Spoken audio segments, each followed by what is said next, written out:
No, it shouldn't be unlisted. Well, it doesn't matter now because I don't have any audience. But maybe I should have made that public. Anyway, it'll be public in the long run when I edit it, which is probably what I need to do anyway. Okay, doke. Now let me mute that. Now, okay, so now we can start. Hi, Ann. How are you, Ann Swidler? I'm fine. Here in Berkeley, California. Yeah. Yes, indeed. In Berkeley, my own stomping grounds. Wonderful. Now, somebody may join us in a minute from Burundi, but in the meantime, you can tell me about what you've been doing in Africa, because I know you still keep going there.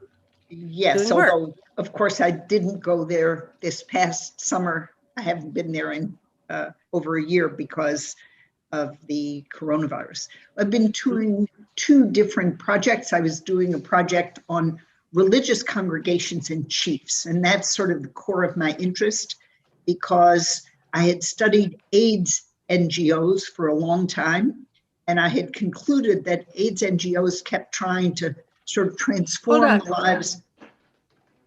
What's GO? NGOs. NGOs, oh, non-governmental organizations. Yes, okay, NGOs. Yeah, I had been studying those, and I had concluded that they kept coming and trying to transform the lives of local people without any lasting result. And so, you know, they would come in, they would do their projects, they would try to create a democratically elected committee to govern a village or to decide on women's rights or something.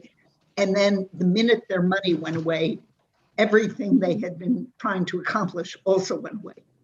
And what I noticed is that the institutions that sustained themselves in the lives of regular people were religious congregations, and there people gave their own money in order to keep their religious congregations going and were hugely affected by the authority of their pastors or sheikhs, the leaders of those congregations, and by chiefs who also have very few legal powers, but have decisive social powers in their own villages. So I started trying to understand their authority and how that works and why those institutions sustain themselves, and the kinds of institutions that we right-hearted liberals try to sort of import don't sustain themselves. So that's been, and given that institutional crises seem so important in the politics of the rest of the world, it seems like a good moment to be trying to figure out how you get robust, effective institutions. So. Well, okay, so it's really pity that this pastor isn't with us now, because he is apparently a Protestant minister in Burundi, and he goes to Finland for something. And he has a number of, I guess, NGOs that do development work. And that's what he wanted to talk about, his development work. So it's really very interesting that that you're saying that this is exactly the thing that works. Now, are you saying that these are people who support their own activities? It's not foreign aid? When these NGOs, they support they pay for their own activities. No, they don't. No? That's my point. It's the NGOs that don't sustain themselves, that can't support their activities, that rely on foreign aid, and if they don't get it, they collapse. And it's the churches and mosques and chieftaincies that do sustain themselves. That's what I meant. Yeah, that's okay. What I meant. The ones that work are the ones that are locally supported by the people themselves. Right. Wow. Exactly. Well, that's a pretty serious indictment of foreign aid, isn't it? Well, that's a big critique if you're saying that that's generally something you have to count on. Yeah, I mean, I think, again, my focus is not really on what makes good foreign aid. So I want to back off and say, wait a minute. For example, Western-funded aid organizations, including Canadian organizations, support. They dig boreholes, for example. Canadians really care about clean water, which is a very high priority, and they do a lot of development work. The global community, the wealthy nations, pay for basically almost 100% of the HIV drugs given in Africa, which are keeping millions of people alive.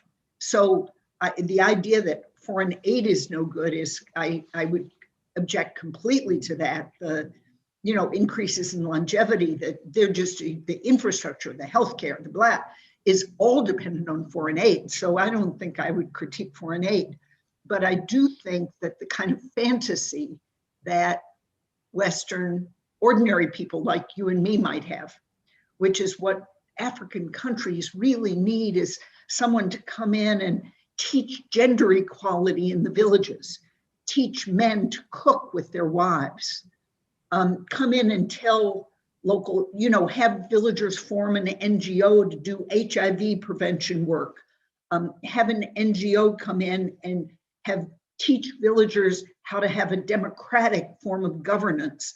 I think almost every study, it's not just my research, it's every study of such interventions shows they do not work. They do not take hold locally, and they do not become important local sources of political and social effective capacity. They just don't increase the capacity of people to get things they need or want. So they appreciate the money, that's for sure. If you do a training on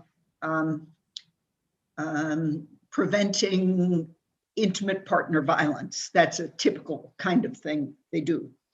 Everyone wants to come and do the training because they get a little per diem as part of the training, and they might get lunch, which there is no small matter. That is to get chicken for people who can't afford to eat meat in any form, basically ever.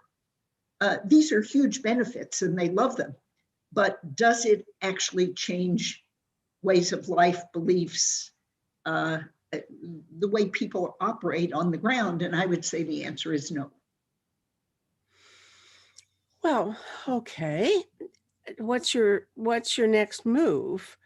You want to shut these things down? My next move is, I'm not, Metta, I think here I would say you're concerned with us. Like, what's the next move? What should we do? What should we do? What should we do?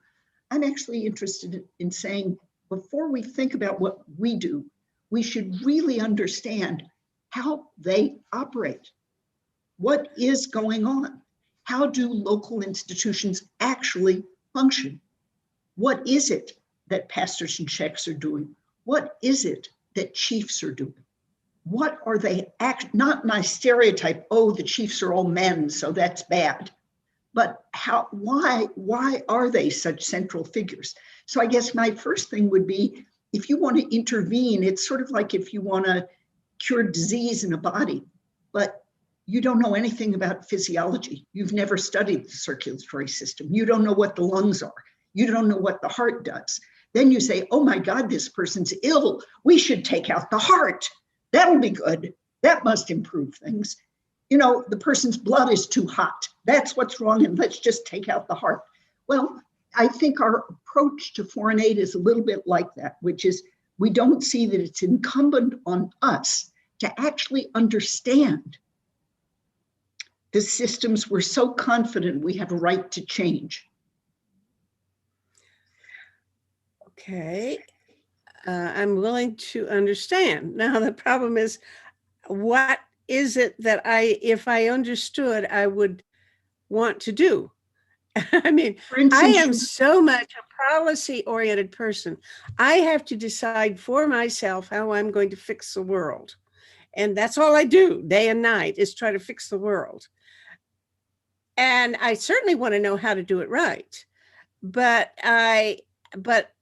don't tell me don't do anything. Well, because I can't do that. I would say, do that. Well, then that's your that's your problem. I would say you can't do that. But I would say before you start trying to fix parts of the world that are very, very different from your world, it is incumbent on you to I'm willing to understand them. listen. I definitely want to understand. Well, and so let's say, for instance, there is this sort of growing school in development studies that it's got different names, but developmental patrimonialism or something that says something like, it's better to work with the kinds of institutions that already exist on the ground and work sort of within their structures, encouraging them to evolve in fruitful directions rather than trying to displace them.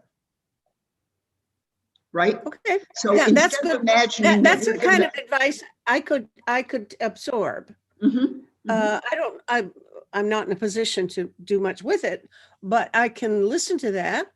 And now if I now with that maxim, how would that, could you advise anybody in particular about how they should change some practice they're actually doing? Well, again, since I'm an academic and I study things so I'm not an activist, I'm an academic. So I don't spend my time trying to change the things I'm studying. I try to understand them. But I would say that you could ask a question like,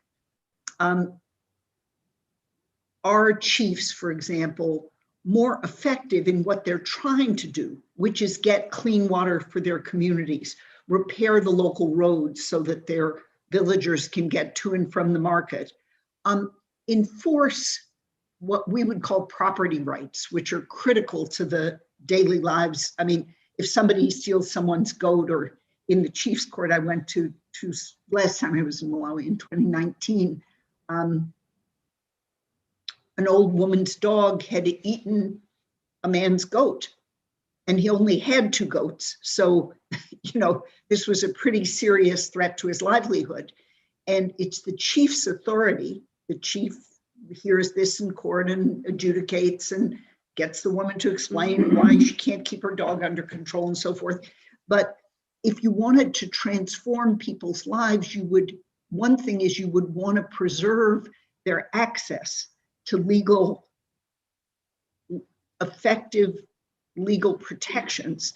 And you would want to be very careful, for example, so right now, there are attempts to privatize landholding because you have these communal lands and people farm them, but the chief gets to decide who farms which piece of land.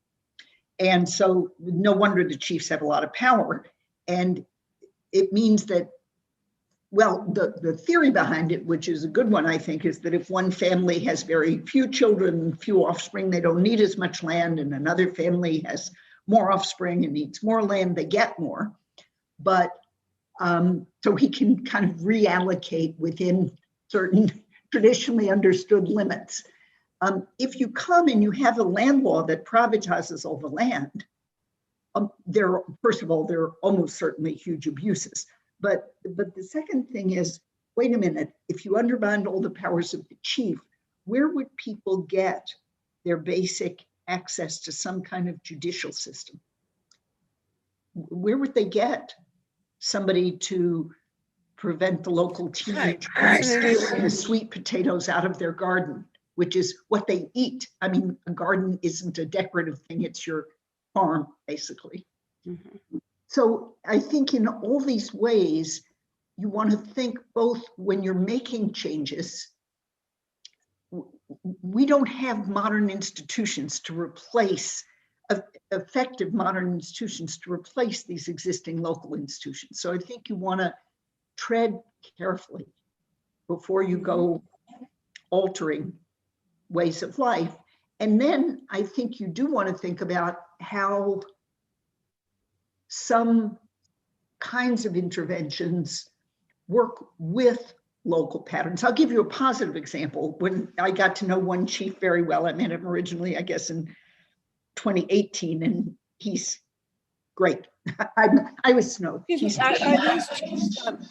Are these hereditary, or how does a person become a chief? They're hereditary, but there is a lot of negotiation within the ruling lineage about which particular individual will actually become the chief. And sometimes it's a woman. It's less common, but it can happen. And they often are kin, so there's a whole hierarchy of chiefs, and the local headman, the one who actually runs the village, is often part of the larger kin group of the higher order group village headman, who might be part of the kin group of the highest level. They're called traditional authorities. But I want to give you a positive example. I was talking with him, and I think he's a very good chief. If you met him, he's a tremendously sympathetic figure, I'll just say. Badly physically disabled from childhood, chosen, I think, for his kind of wisdom. And, if you ask, why did this person who can barely drag himself from one place to another on a single crutch and has to be lifted, to use the toilet, his wife has to put him on they don't have toilets, but, they have pit latrines. Anyway, how did he become a chief? I think he really is very public spirited. And I was asking him about his village, and he explained that the best thing that had happened were these village savings and loans. And these were originally sponsored by NGOs. They are local sort of mutual savings associations. And they don't require outside funding now. Once they were promoted and became common, people use them for everything. And it's basically a forced savings. So you come in the local pressure that all these people are your relatives, and the thief enforces rules means that if you put in the equivalent of 20 cents every week, and then in 6 months, you get to take out the equivalent of $20 and start a small business. That can really transform your life. So that's a kind of intervention that can work. And it's because it works with what are already local patterns, which is people are highly mutually dependent. They do a lot of petty trading. So there are opportunities for somebody, once they have a little bit of capital, they can buy a bushel of tomatoes and then sell it as little groups of 4 tomatoes on their front. They make a little thing out of sticks, a kind of a platform. And then as people walk by on the village path, they sell these little groups of tomatoes. And that can generate income that can stimulate growth in a whole village. So if you understand local patterns, you're more likely to be able to develop things that, now, I know I've talked the whole time and I haven't said one thing that really is useful to you, but I'll say one other thing, which is I'm puzzled by something, which is Malawi is totally deforested. There's a huge shortage of firewood, and people do make charcoal they go into even protected national forests or wherever trees have grown a little bit, and they cut them down and they roast them to make charcoal, and then they sell charcoal in little bags this big in the market so people can cook one meal. And and so why isn't there, so I'll just say, I won't tell you the whole background, but there's a nice restaurant in one town about 2 hours from where I stay in the summer, in a little rural area. And the guy who owns that restaurant showed me he has an amazing stove that is some kind of iron contraption, and you put one log in the bottom and it can boil gallons of water for hours on end to make the staple goo they eat, a kind of porridge called sima. And it's so much more efficient.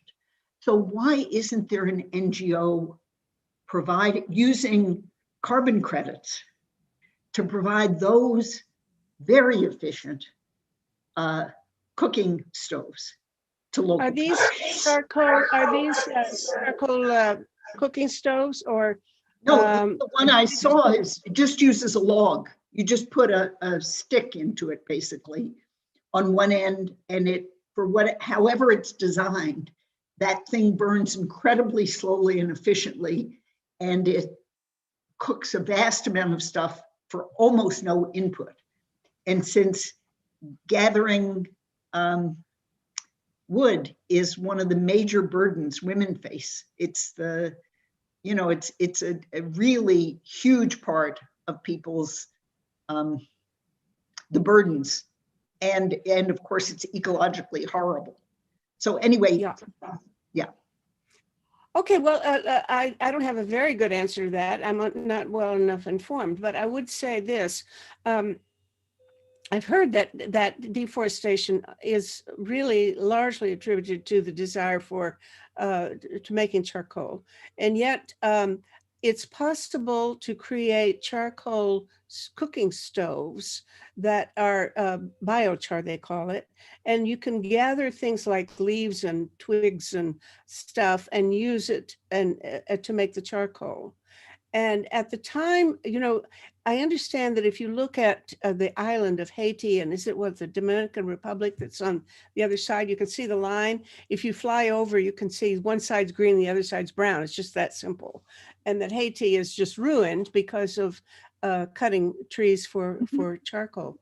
But when there was this, you know, catastrophe there several years ago, my contribution was to pay it to give money to a fund that was making charcoal stoves that were supposed to be extremely efficient. There's also such a thing as solar cookers that, but I don't know how good they are.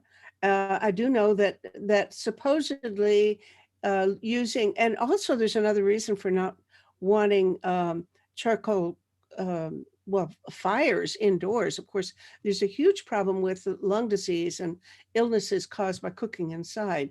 So these biochar stoves are supposed to be partly, anyway, a good solution. I don't know whether it's the I'd just say what puzzles me is I've seen absolutely no,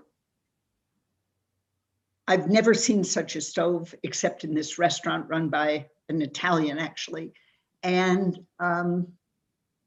yeah, they're on the ground in Malawi, at least.